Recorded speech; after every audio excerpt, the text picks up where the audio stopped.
All right. Thank you. That way out.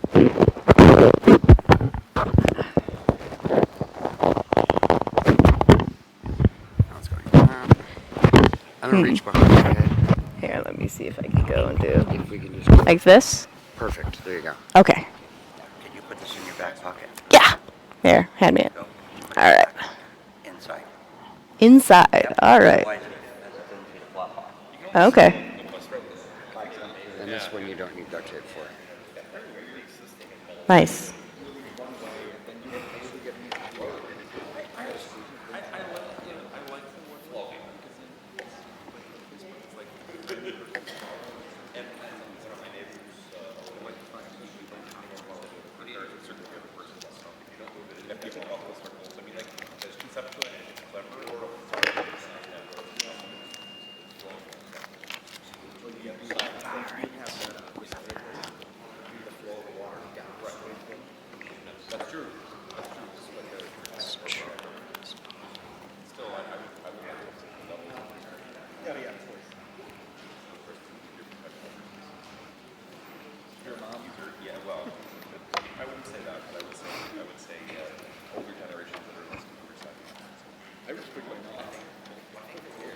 Don't use your mouth.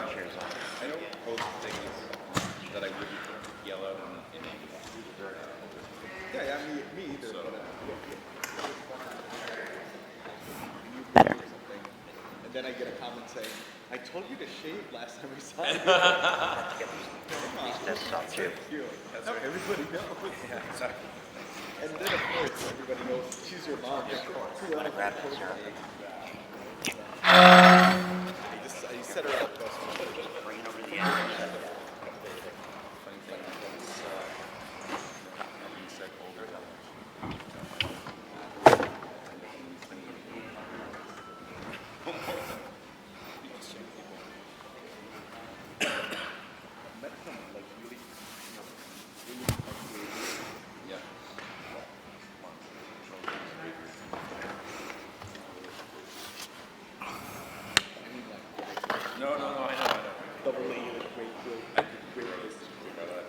I've done it before.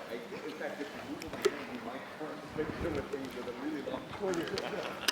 Don't do it. Come inside. Bring it up. Oh, nice.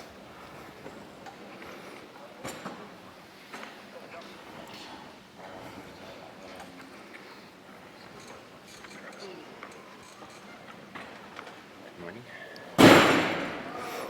So I'm going to be introducing you this morning.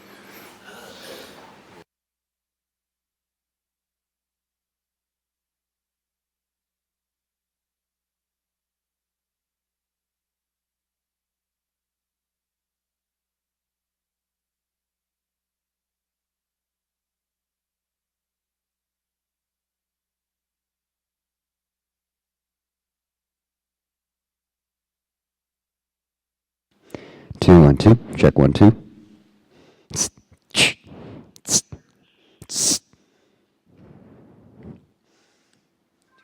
4, 5, 375,000.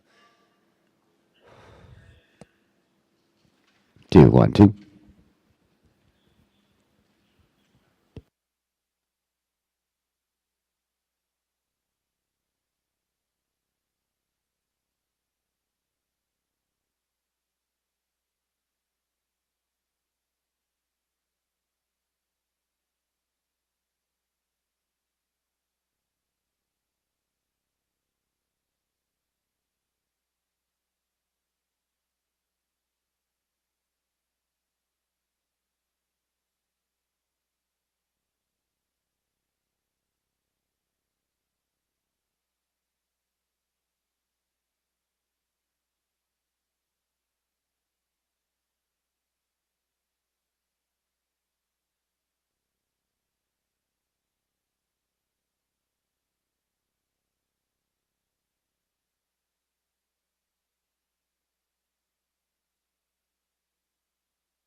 Sarah, what is your favorite color? Favorite color? My favorite color is cobalt blue. Purple blue? Cobalt blue. Cobalt blue. Let's see if we can do that. Oh, there we go. Except I'm wearing a blue shirt, so if you're going to do that, it should really be red so that I can be the good Jedi and that's the bad Jedi. Look now. Red with blue? I don't know. Poll, who likes red and blue? Yes. All right. Who likes just red? All right, red and blue it is.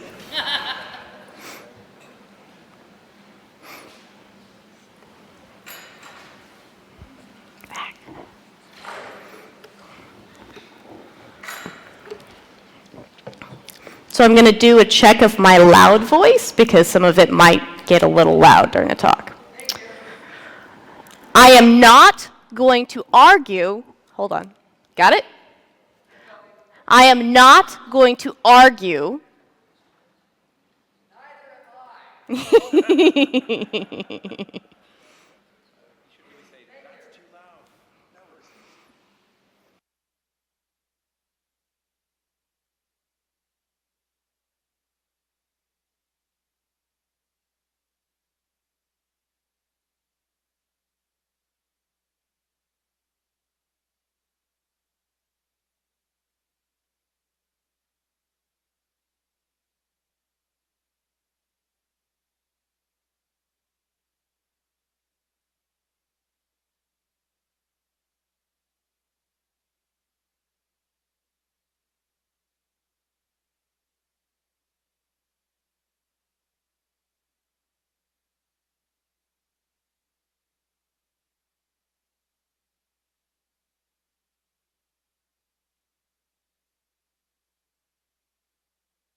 Can you hear me now? Can you hear me now? Good. Can you hear me now? Good. Yeah, it sounds really horrible. Yeah. Tell me how horrible it sounds. Okay, define horrible. We need a little bit more than horrible. Is it too high, too low? Is it raspy? What? It was overmodulated. Copy that. Hold on. Check 1, 2. Check 1, 2. Yeah, I can hear you. Is it horrible? Good morning, everyone. Can you guys hear me? Awesome. All right. So welcome to day 4 of SCaLE. How's everyone like it so far? How's everyone like the new venue? Do you guys like the new venue? Yes? Awesome. All right. So I have a couple administrative announcements this morning. This morning we have our LPI and BSD testing, and those are going to be in the rooms behind me, I and J. We were also, if for anyone interested in taking the test, if you happen to pass it today, you can visit registration, and while supplies last, you might receive a special prize. It's pretty exciting. We're also going to be doing a giveaway after Sarah's keynote, so stick around. Some schedule changes. The session that was going to be in Ballroom F in the new to SCaLE track at 3 p.m. has been canceled, unfortunately. The speaker is sick, so the 4:30 session is now going to be at 3 o'clock. Because it's a tech conference, I have a small little technology tidbit of information. So this year we had a 200 megabit internet connection, and you guys used all of it for the whole weekend, so nicely done. 50% of the traffic was actually IPv6, so also nicely done. Our registration, because everyone's curious about registration, this morning we were floating around the 3,500 mark, so thank you for that.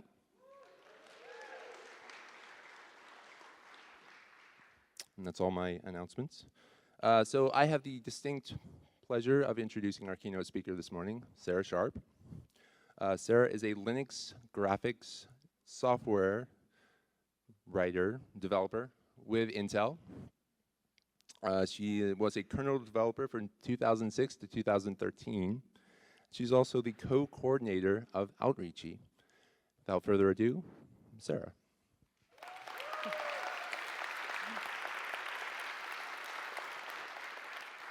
Good morning. Did everyone enjoy the games night last night?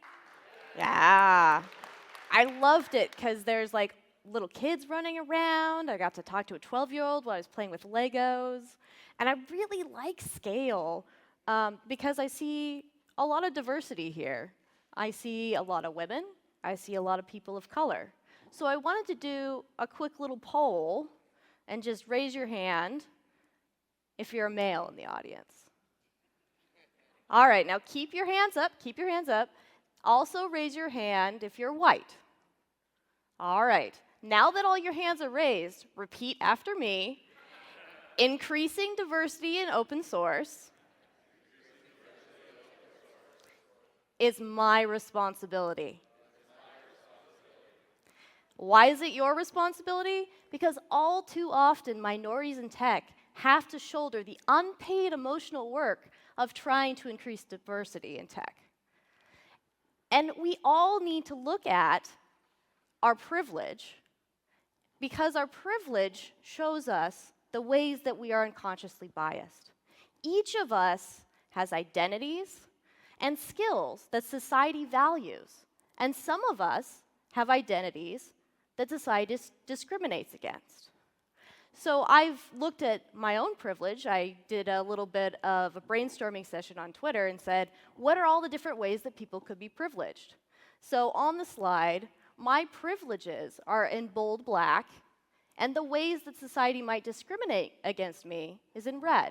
And I challenge you to do the same sort of exercise for yourself and find out where you lie, because it's interesting to look at where your privilege is, because we look for people that are similar to ourselves in tech.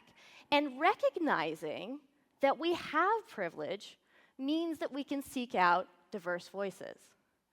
And I know in open source, we like to talk a lot about this word, meritocracy. Meritocracy in open source means anyone can submit code. Anyone can go and submit a patch upstream. And people say, I don't see people, I just see code. However, there's a study from MIT that they took a bunch of people and they gave them a description of a company. Some companies were described as meritocratic, and some companies weren't. And they asked them to give bonuses to fake employees who were either male or female. And the funny thing is that the companies that were described as meritocratic, the people gave more bonus money to men. When they were not described as meritocratic, the bonus rates were about equal. And part of that may be because when an organization is described as meritocratic, we make excuses for why there's disparity, especially why there's disparity in tech. So each of us needs to look at our privilege and our unconscious biases and figure out how we can change those. And we'll talk a little bit about each of them. And there's a lot of different ways that each of us as individuals can help diversity in tech. But I want to look at kind of the broader sense of how we, as people of open source communities and contributors, developers, can also increase diversity in tech. And that starts with a man named Abraham Maslow. Now, Abraham Maslow was a teacher at Brooklyn College, and he, in 1943, published a paper called A Theory of Human Motivation. Abraham was very interested in how successful people actually got to achieve their success. So he studied people like Jane Addams, who was part of the women's suffrage movement. He studied people like Albert Einstein. He wanted to know, how did these people achieve their fullest potential? And this is something that's interesting to us because we like those kind of people in our open source communities. So how can we help the people in our open source community achieve their greatest potential? If it's anything from writing the next feature in Java, or writing the best documentation, doing artwork for our projects. How can we help them achieve that potential? So Maslow talked about a hierarchy of needs that was necessary in order for someone to achieve their greatest potential. And we'll talk about each of these needs in detail. But the important thing to note is that each of the needs on the lower levels must be met before the next need can be met. So for example, if someone breaks into your house, you are going to focus all of your energy on making sure your possessions are safe, fixing the broken window. You're not going to be focused on your job, on being a part of an open source community. So that need for security must be met before any of the additional needs can be met. So let's talk a little bit about Maslow's first level of needs, homeostasis. Homeostasis is basically the idea that all of your functions in your body, all of your systems are working right. Your respiratory system's working, your digestive system's working, everything's fine. So what do you need in order to make sure that your body is in homeostasis? You need warmth. If you're freezing, you're going to focus all of your energy on getting warm. You need food, you need water, you need something to drink. And then once you've had that food and water, there's also the need for excretion, because everybody poops. And some people might laugh and think, like, this is such a basic need that, why am I even talking about people being able to use the bathroom? The problem is, there are people in our society that actually have trouble finding a safe place to use the restroom. So there are a lot of trans people in our society that face harassment every time they go into a restroom. A study of DC trans men and women showed that 70% of them had been harassed in some way in the bathroom. 68% of them reported that they had experienced verbal harassment. 9% of them reported that they had been physically assaulted, including sexual assault, in a restroom. 18% of them reported that they had been denied access to a restroom because of who they are. And this led to physical complications. 54% of them reported either dehydration, bladder, or kidney infections because they didn't feel safe and they were holding it all day. It's impossible to focus on learning, on programming, on creating when you're holding it all day. So, Tegan Widmer actually created an open source project that's called Refuge Restroom. And this is a project that has just a listing of either gender-neutral restrooms or safe restrooms. And this is an example of a community that's underserved, that's doing their own thing. So if you are a web developer, or if you just want to add a safe restroom to the website, I suggest you check it out. So we've talked a little bit about homeostasis, about how you get your body to just function correctly. But what does homeostasis mean for a geek? I would posit that for a geek, homeostasis is deep hack mode. Homeostasis is that time when you can sit down and you're on your computer, the world melts away, and you can just focus on whatever you're passionate about.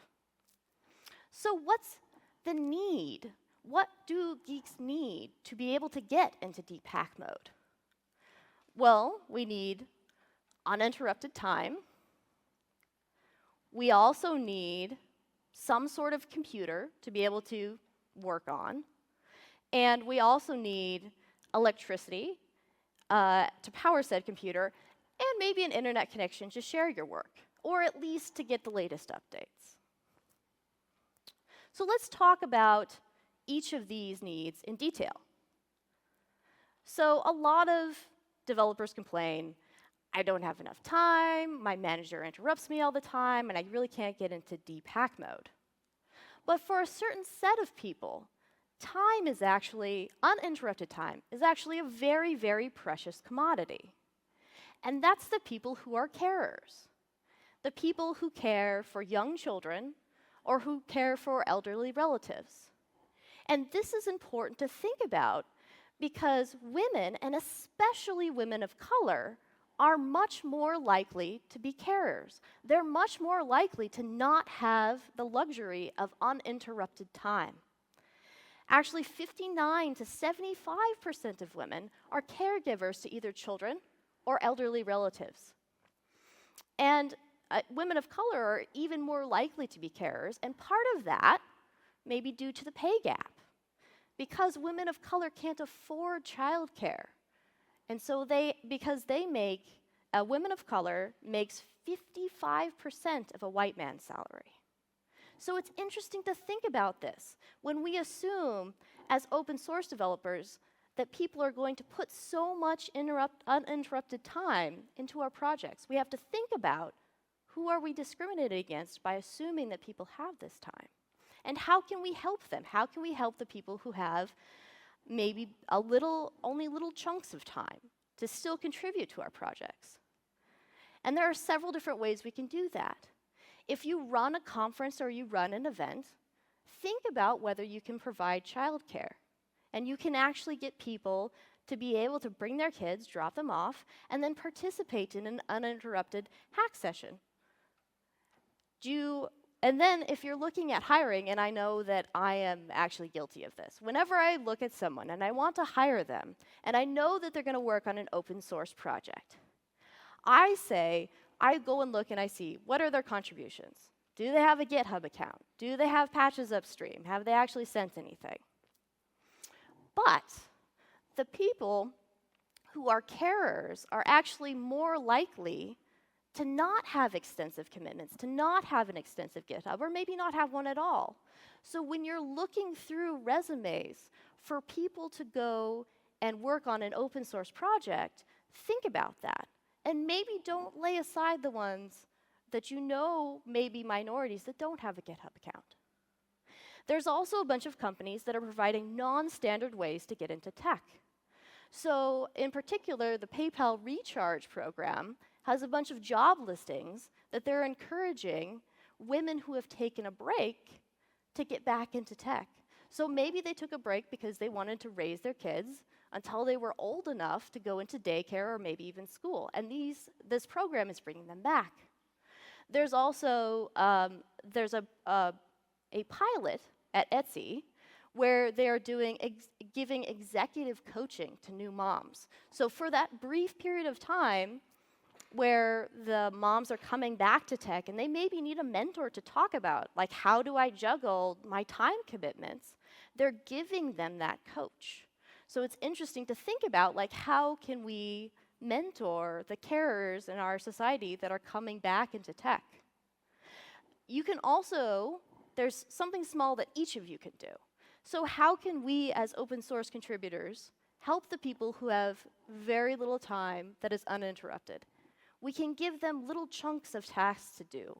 We can add beginner tasks to our Bugzillas and our to-do list trackers. We can go and we can add small little tutorials to OpenHatch, which is a way for contributors to do little missions and learn more about your project and get the skills they need to gain to be a good contributor. There's also mother coders as well that helps women who are mothers who are in tech. So let's talk a little bit about the second part of deep hack mode, the second need, which is a need for a computer. And in the US, I think a lot of us assume that everyone has a computer. And that's actually pretty close to being true. In 2013, 84% of households owned a computer. However, when you look at the numbers for who owns a computer, there's a giant racial disparity. From 1984, when the US Census first started tracking the number, to 2013, there's continued to be a racial disparity on which households own a computer. So African American and Latino households are much less likely to own a computer. And if you look at the income differences on who owns computer, there's an even broader disparity. So the low income and the lowest class typically don't have computers. It's starting to get better, but you can't assume that they do. Also, this is just household computer ownership data. If you think about a particular household, there's a pecking order on who gets technology. Who gets technology first? It's the dad. Who gets technology second? Brother. Who gets technology last? Sister, mother, grandmother. So even though 84% of US households own a computer, the women in the household do not necessarily have access to that computer. There's a book that's entitled Women Don't Ask. And in that, they interviewed a bunch of CS undergraduates who were part of the Carnegie Mellon University. And they found that they had these stories. They were trying to figure out why these women didn't know and didn't start programming until they got to college. And they found that the women had similar stories. The computer was in my brother's room. My dad hogged the computer all the time. I had a very limited amount of time on the computer because my brother needed to do his homework on it. So when you think about who has computers, and you think about in your open source project who has computers, you have to also think about what kind of computer they have. Now, the people who are in lower income situations and the people who are in a different racial demographic, they might not be able to buy the fastest computer ever. They're not going to buy the highest end thing. They might be buying something off of Craigslist. If they do buy something new, it's probably going to be 2 gigahertz, 2 gigs of RAM, and it's probably going to be a Chromebook.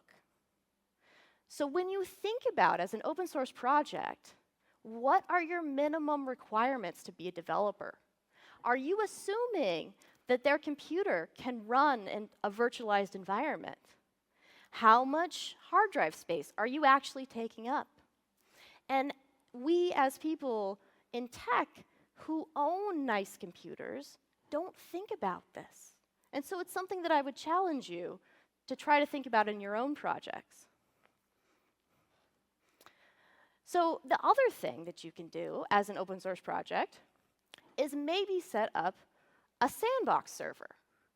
So let people push their changes to a development server, run all the tests, compile it for them, and give them that virtualized environment on a server rather than forcing them to set it up on their own laptop. And that actually eases them into their project because there's less to set up. There's less of a barrier of entry. There's also a bunch of different organizations that give computers to underserved minorities in the US and also internationally as well. So Kids on Computers is one of the people in the booth here, and they have done a bunch of different computer labs, all running Linux, in places like Latin America and Nepal.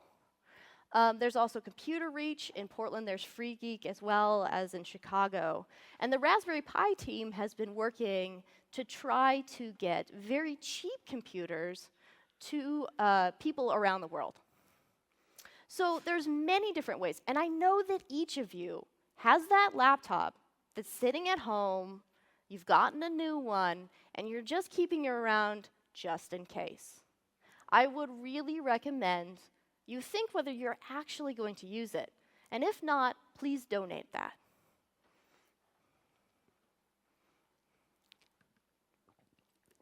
So let's talk a little bit about the next need, the very basic need to run a computer, which is electricity and internet.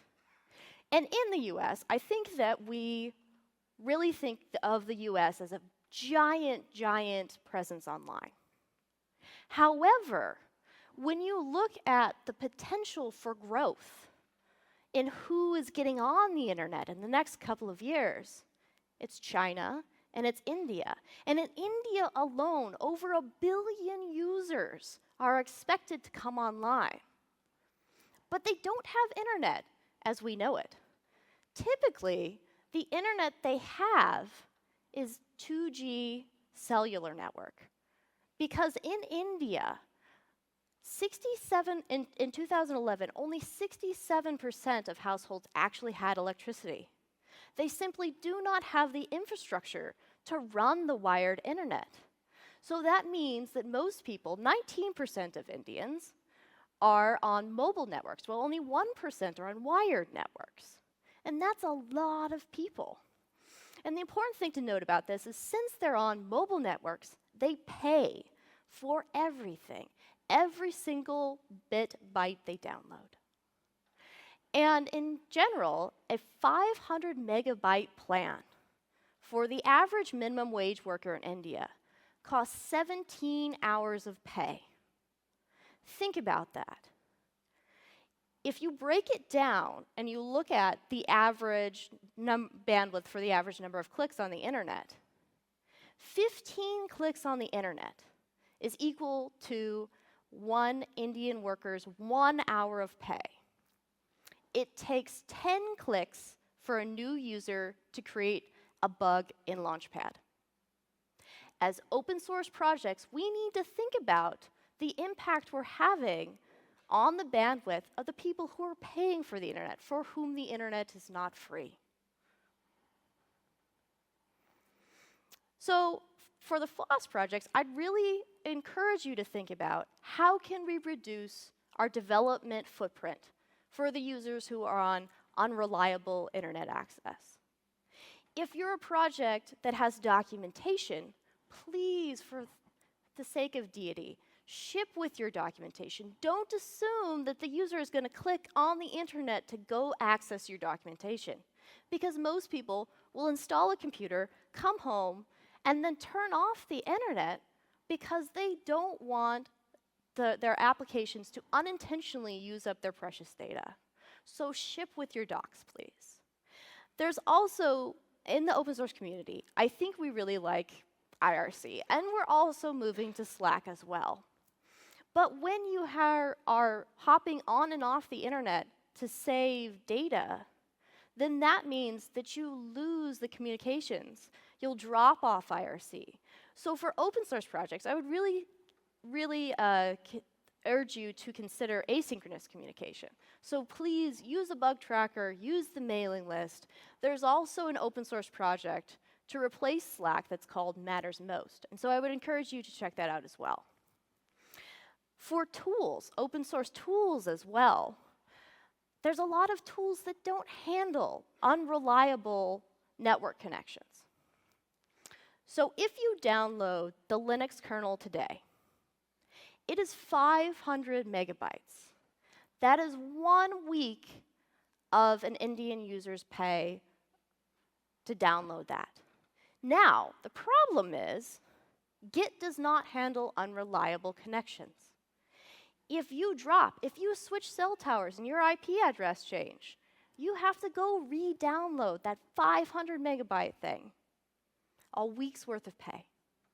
And there are flags in Git that you can use to save the objects to a particular directory instead of just throwing them away, and then to reuse them when they restart, but they're not standard, and they're very hard to find. So I would urge you that if you're making a tool, make sure that it can handle these unreliable internet connections.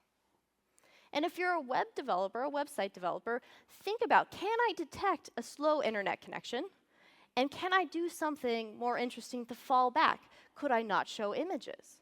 And that's actually what the Chrome developers have done. They've developed a plugin that when you're on an unsecure connection, HTTP, they will actually not download the images to your phone.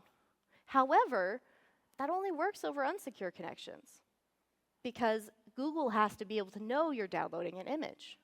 How can we give people both security and the ability to control how much bandwidth they're using? So that is my challenge to you. So we've talked a whole lot about homeostasis, and that's because it's the most basic level, and there's a lot of different needs in there. So we're going to talk next a little bit about the next level, which is security. Now, I'm not going to argue that online harassment doesn't happen. I'm not going to argue about how prevalent harassment in our communities is. Instead, we're going to go through a little statistics experiment. So here we have an open source community, a theoretical open source community. And it's got 80% male developers and 20% female developers. Now, for the sake of imagination, we are going to assume that men and women are equally sexist. So in this community, we have 8 misogynists, which are dictated by the green squares, and we have 2 misandrists, which are dictated by the yellow squares. So these are the toxic people in your community. So we'll also assume that the sexist people in the community have an equal opportunity to be sexist to everyone.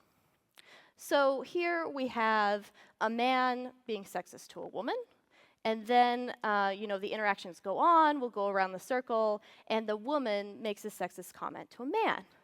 So let's go through 70 interactions and see how this little community plays out with an equal number of sexist men and women.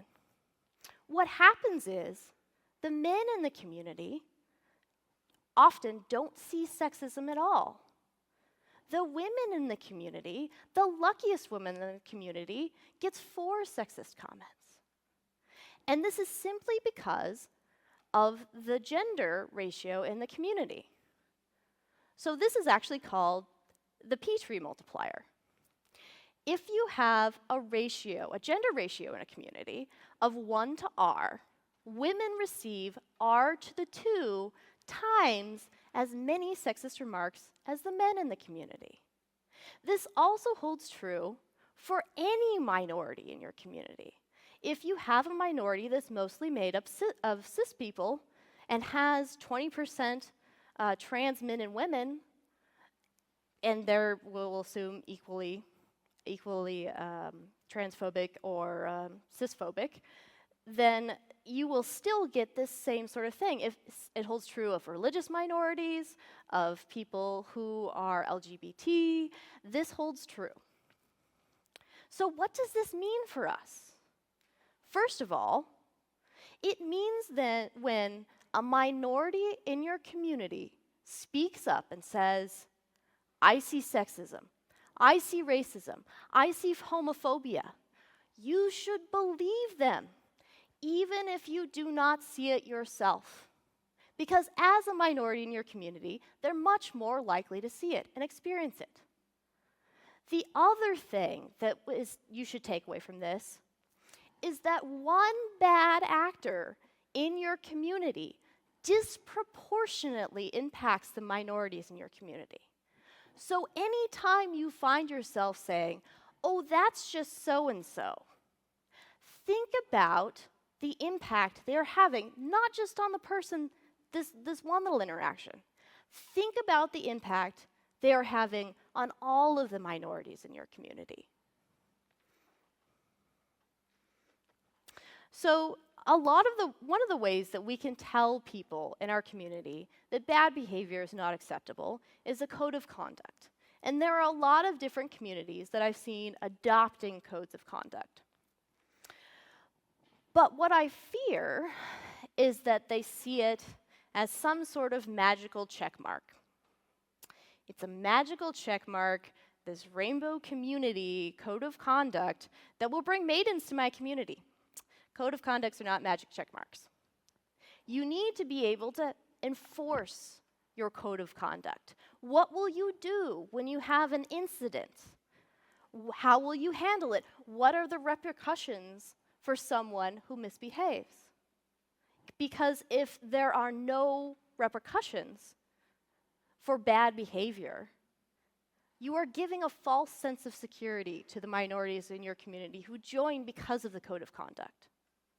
My recommendation as well is that you don't try to roll your own code of conduct. I've seen many communities, and they're like, I'll take this code of conduct and that code of conduct, and we'll mash them together, and we'll add a little bit more that applies to our particular community. In open source, we don't roll our own cryptography. We should not roll our own code of conduct. Because if something goes wrong, we have given a false sense of security to the minorities in our community who are relying on it, who will not feel safe. So I would really encourage you to pay people who are experts, who have actually done code of conduct enforcement to help you with your own code of conduct and with setting up a base of leadership that can handle incidents. So some of the people that can do that are Safety First PDX. They run the Open Source Bridge, which is a highly inclusive conference, and they've had to deal with code of conduct violations.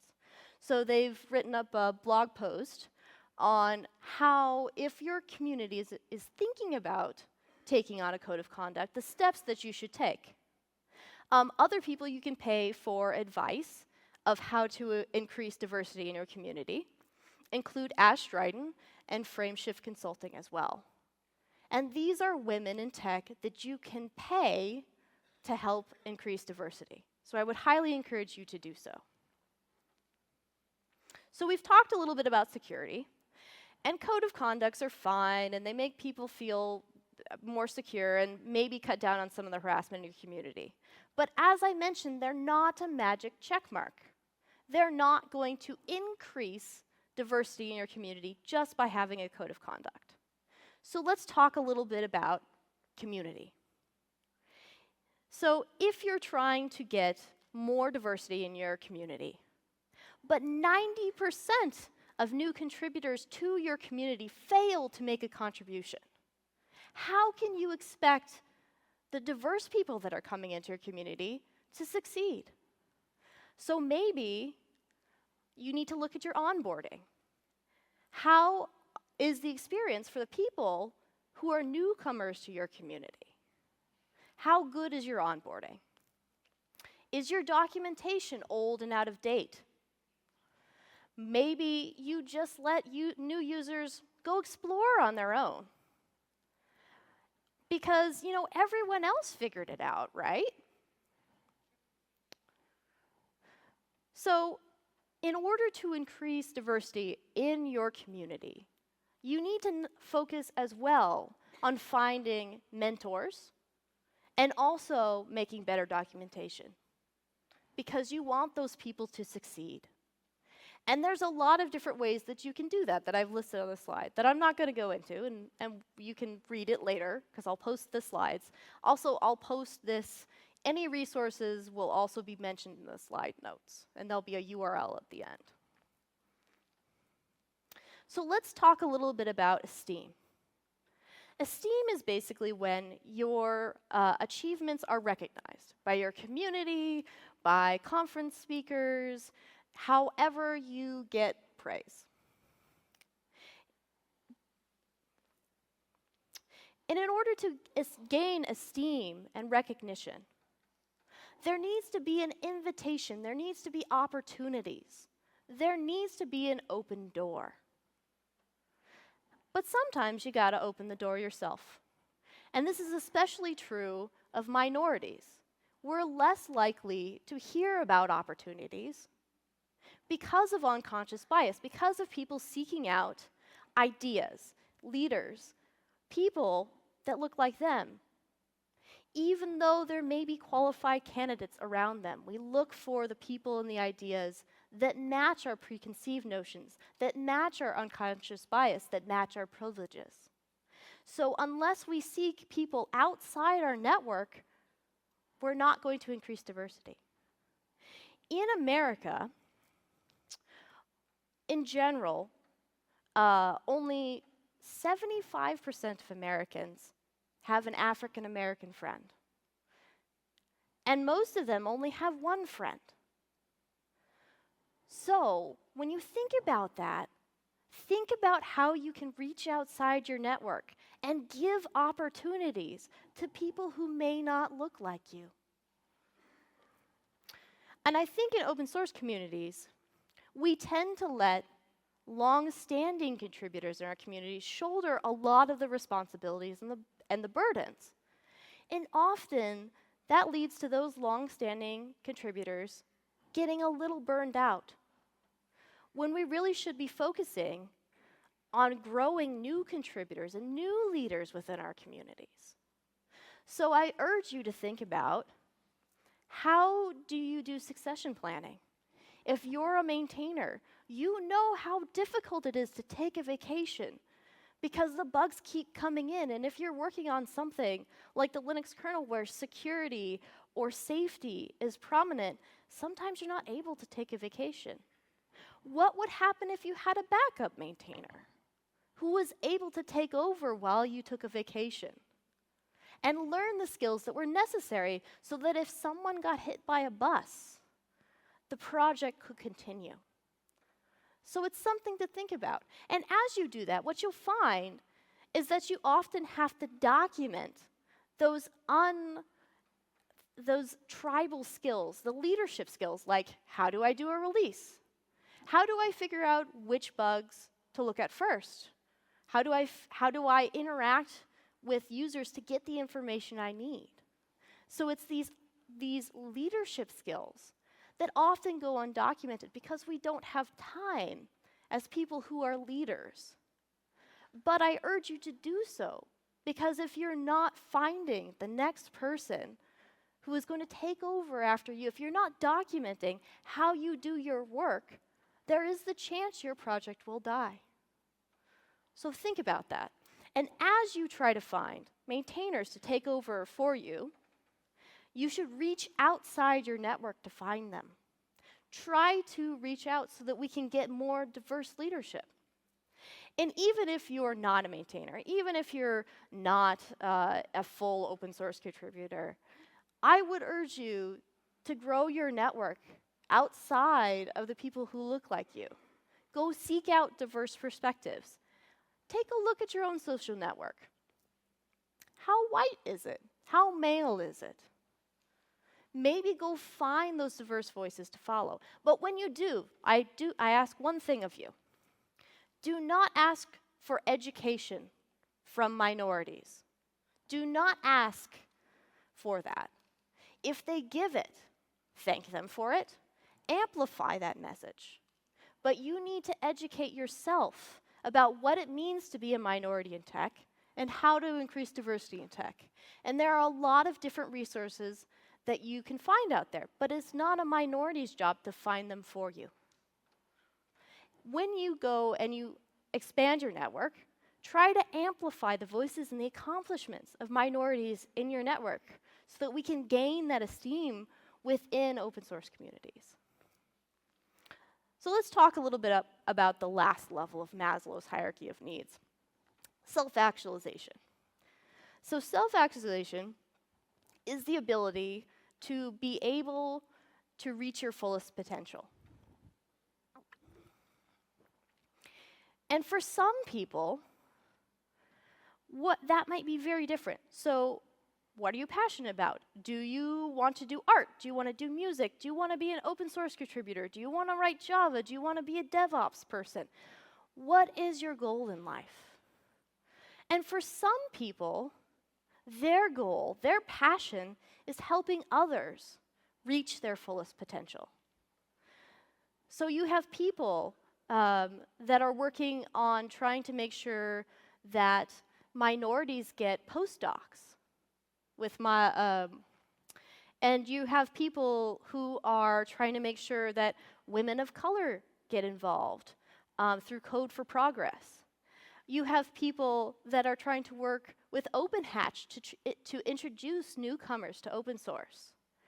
You have people who are really passionate about free software freedom and also minority internships, so work for SFC, or they do outreachy internships, or they're a community leader. These people are trying to help other people gain their fullest potential. And they've started projects to help with that, but you don't have to start some sort of grand project to help minorities in tech. We've talked about a bajillion different little things that each of you can do as an individual and as a community member to help out and increase diversity. You can donate your computer. You can look at your project's bandwidth and its minimum system resources and try to minimize that for the people who don't have a good internet connection. You can write documentation. You can mentor. You can amplify voices in your community. So I'd like to end with a little story that illustrates Maslow's hierarchy of needs. And remember, in the beginning, we said that each of the levels of needs to be met before the next one can be focused on. And so this is my story of how I started out in tech. So when I was a kid, my dad introduced me to my first computer.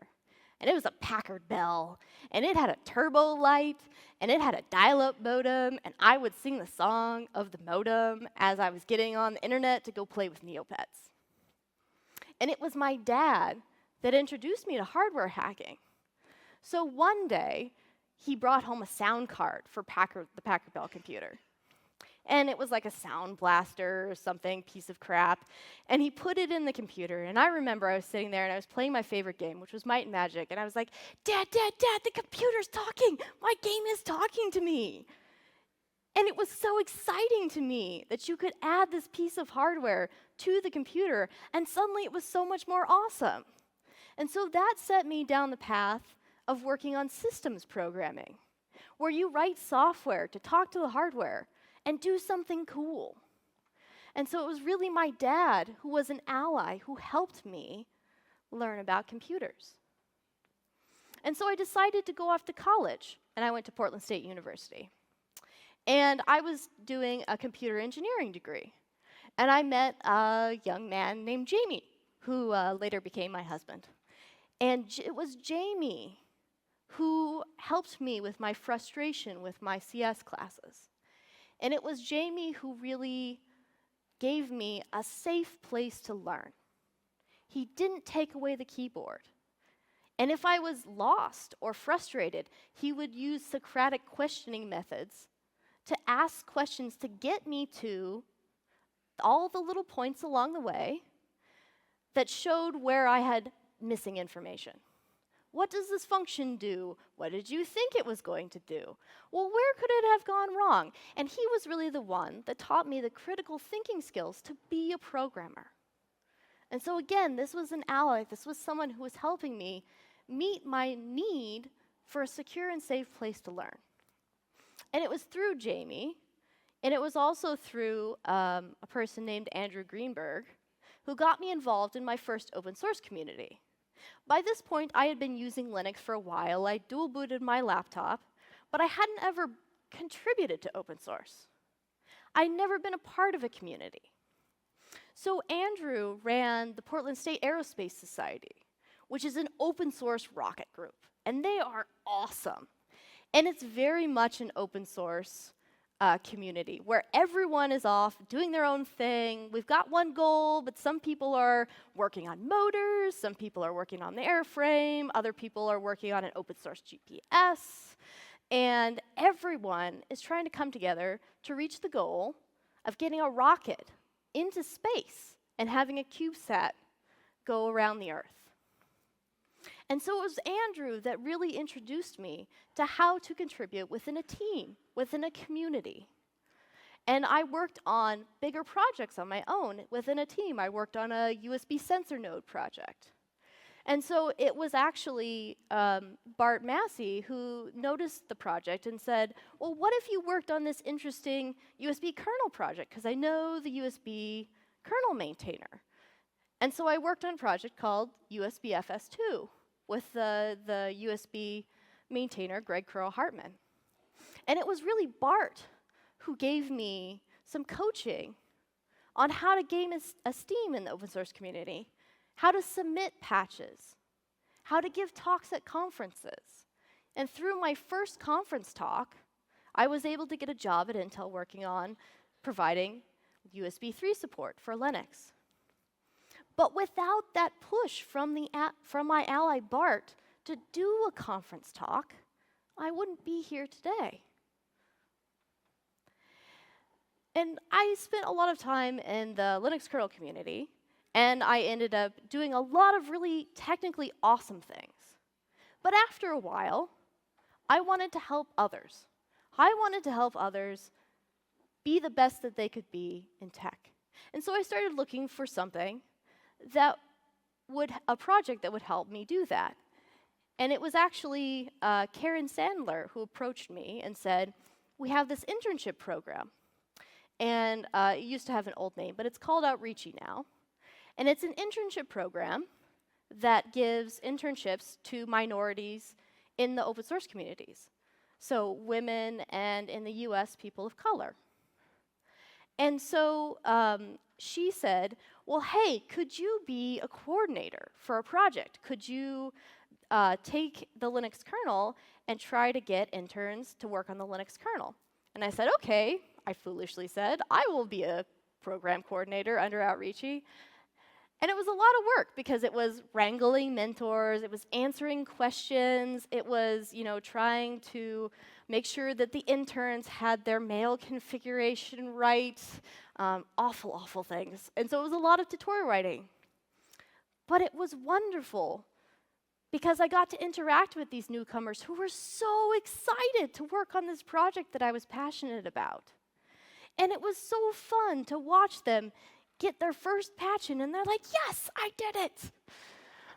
And then from there, they went on, and they would do awesome, complex projects that even I wouldn't understand. And so it was so nice to give someone that start and watch them fly. But when I did this program, after I'd done it for maybe one round, I got really frustrated because I was afraid that I was bringing these women into a community that was toxic. And so I began to speak up about some of the harassment and verbal abuse that I had seen in the Linux kernel community. And there were a lot of community members that made me feel unsafe. There were community speakers who tried to turn the incident with Linus Torvalds into a joke. There were people in my community who told me, no, I think everyone should be able to say anything to anyone else because we shouldn't have to bottle up our emotions. Which implied that my emotions, as someone that had something toxic and vile spewed at them, did not matter. I had well-meaning women in my community say, you are pissing off powerful men, and that could be detrimental to your career. So I basically had the choice. I could continue and have job security and face the potential for verbal abuse in my community, or I could leave and I could find a new community. And so that is what I did. I went and I found a new community in the Linux graphics community. And this is a story that is very common to minorities in tech because we often have to make the choice between safety and job security. And so as you go and you try to help increase diversity in tech, I urge you to think about Maslow's hierarchy of needs because you cannot help minorities succeed in your community unless all of their needs for security and their needs for geek homeostasis, computer, internet access is also met as well. So think of this as a framework to be able to decide, in my community, what do I need to focus on first in order to increase diversity? But I urge all of you to remember what you said at the beginning of the talk. Improving diversity in open source communities is your responsibility. Don't be a bystander. Thank you.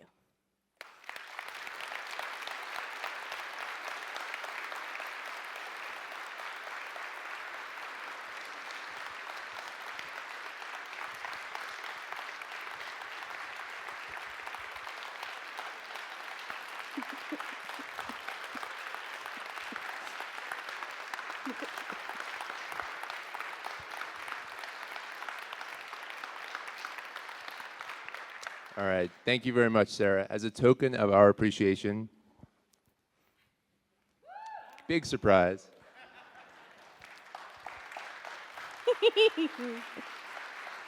For you. I feel like I'm joining a soccer team now, soccer team of awesome conference speakers. All right, and as I said, if you want to look at any of the resources, studies in the slides, then that URL at the bottom will bring you to that page, which may or may not be live right now. Thank you. And I'll be answering questions out in the hall if you want to talk to me afterwards. All right. So, as I said, we have 2 items to give away, and we're going to try this, see how it works. Under 2 chairs, there are 2 tickets hidden. Oh, so I take don't a look. get one? Oh, that's okay.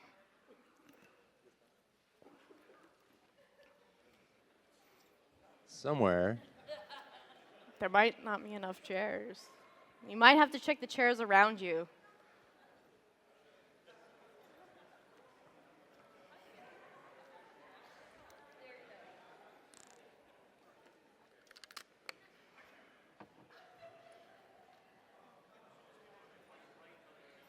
It should literally be right under the chair. No, like underneath.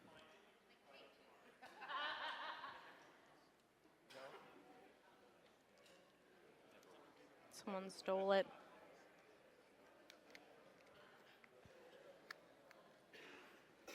No one found the tickets?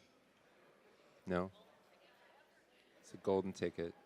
Okay, we'll figure this out. All right, so for anyone that came in late, just a couple announcements that I made. The ham testing and the ham radio testing and the LPI and BSD testing will be in Ballrooms I and J. The schedule change, the 3 p.m. session, which is in Ballroom F, has been canceled, so the 4:30 session by Amy has been moved up. Thank you guys for coming, and enjoy the rest of the day.